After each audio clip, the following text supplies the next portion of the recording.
Hai, Assalamualaikum. Sama Cik Ina lagi hari ini. Cik Ina nak kongsi satu resipi, iaitu resipi nasi kerabu kuning. Okey, selalunya orang buat nasi kerabu colour biru menggunakan bunga telang. So hari ni Cik Ina tak ada bunga telang tu. So Cik Ina akan gantikan dengan nasi kerabu kuning. So jom kita mulakan. Okey, so bahan-bahan dia Cik Ina untuk buat nasi, Cik Ina gunakan 3 pot beras, sedikit garam. So masukkan sedikit garam. Daun limau purut. Okey, daun limau purut. Okey, yang ni ada yang dah kering je. Kalau hampa ada yang fresh, bubuh yang fresh. Nak bagi dia punya bau tu, so bubuh dalam 2 ke. Tu Cik nak bubuhkan serbuk kunyit, nak bagi warna kuning.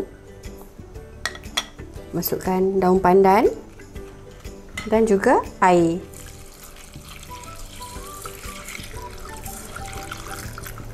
Okey, so nasi ni kita masak macam biasalah. Okay, so Cik Ina akan masukkan dalam rice cooker. Okay, nak buat nasi kerabu, dia kena ada dia punya sambal tumis. So nak buat tumis, dia punya tumis budu lah Cik Ina panggil. So yang ni bahan untuk kita kisar. So yang ni cili kering ni Cik Ina dah kisar. So Cik Ina ambil 4 sudu besar cili kering. Yang ni separuh labu. Separuh labu bawang putih, setengah biji bawang Holland, 3 biji bawang merah dan sedikit 1 inci halia. So yang ni kita akan blend sekali.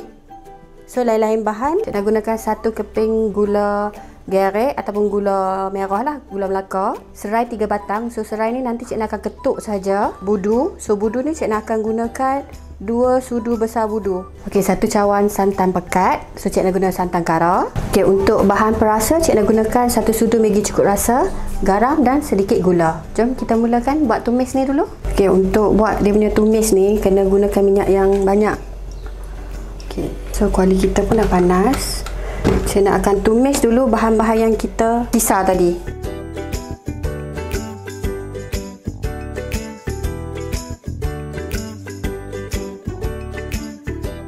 Kita tumiskanlah kita punya bawang ni sedikit garing. Lepas tu baru kita masukkan kita punya cili kering.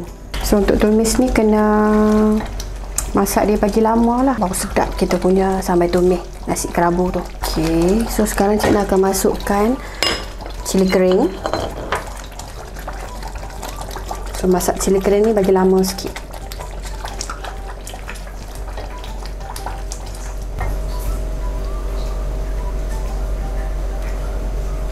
Okey, kita tumiskan dulu ni. Sebab dia mercik-recik, Cik nak tutup lah. Biar dia duduk diam macam tu. Okey, so sekarang Cik nak masukkan gula Melaka tadi. So kita biar dulu sehingga dia betul-betul masak. So kena tumis lagi sehingga dia punya pecah minyak lah. So yang ni belum lagi. So kita kena sentiasa kacau-kacau juga ni. Kita takut lagi hangit kat bawah tu. Okey, so dia punya bahan yang kita tumis tadi dah masak dah. So Cik nak akan masukkan budu. Budu ni lebih kurang 2 sudu besar. Oh, pecut. Keluar banyak dah. Okey. Okey. Kacau lagi. Perisakan dengan gula, garam dan Maggi cukup rasa. Cukup rasa. Gula. Dan sedikit saja garam. Kacau dulu. Okey, Cik nak akan masukkan serai yang kita ketuk tadi. Okey, dan kita masukkan santan. Agak-agaklah balance dengan kita punya bawang apa semua tadi kan. Kita kacau. So dia kena ada rasa manis sikit, rasa lemak sikit, masin-masin sikit. Okey, so bila dah mendidih macam ni, kita punya sambal tumis tu dah masak. Okey, bolehlah kita tutup api.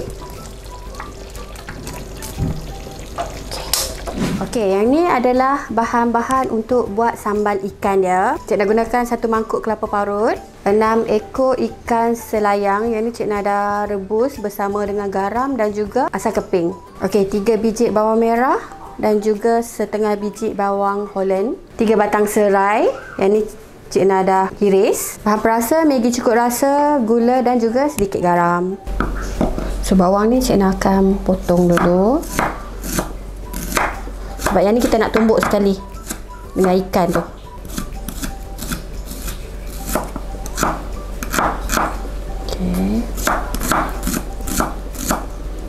Okey, yang ni Cik nak tumbuk kita punya serai tadi. So tumbuk sehingga hancur lah. Bila kita punya serai ni dah hancur, lagi kita masukkan bawang dan kita tumbuk sekali. Okey, sekarang kita tumbukkan bawang.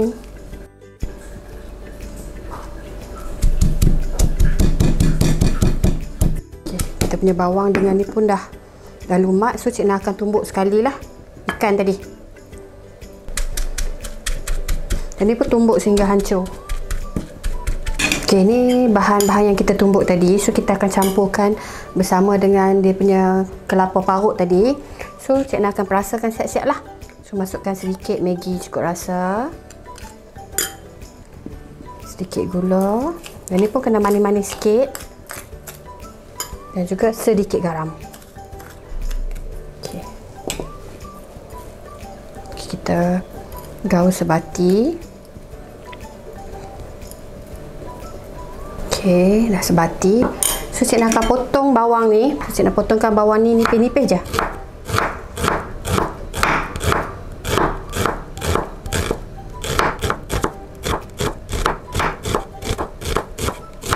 Okey, so kita masukkan dalam ikan tadi, isi ikan tadi. Okey, kita gaul-gaulkan. Okey, untuk dia punya sambal ikan ni, Cik nak kena gorengkan kelapa parut ni sehingga keperang-perangan. Okey, so jangan buka api yang terlalu kuat lah. Sekejap lagi takut kita punya kelapa parut ni cepat rentung. Kena sentiasa kacau dan api yang perlahan. So bila dah perang, warna dia dah bertukar menjadi keperangan, bolehlah kita tutupkan api. Kita punya kelapa parut ni pun almost dah nak keperangan, so kita masak sikit lagi. Okey, so Cik nak masukkan ikan tadi dalam ni sekali, dalam kita punya kelapa parut ni. So kita goreng sekejap.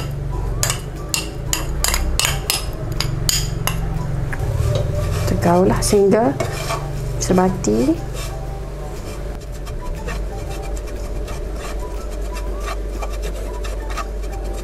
Okey, kita punya sambal ikan ni dah siap. Ini kita punya sambal ikan tadi. Masukkan dalam pinggan. Okey. Okay, yang ni bahan untuk kita buat dia punya air lada lah. So Cik nak guna cili merah dan cili hijau sikit, sedikit garam, sedikit cuka, dan Cik nak akan tambahkan air suam sikit. So yang ni bahan-bahan ni semua kita akan kisar sehingga hancur lah. Okey, masukkan cili, cuka sikit, sedikit air, okay, garam sikit, kemudian kita akan kisar. Okey, so air lada kita dah siap. Okey, yang penting juga untuk nasi kerabu ni adalah ulam. So ulam ni Cik nak akan potong nipis-nipis. Terpulalah pada hampa apa nak bubuh ulam apa. So hari ni Cik nak ada ulam kacang kelisa, Cik nak ada daun kesum, Cik nak ada bunga kantan, timun, kacang panjang dan juga tauge.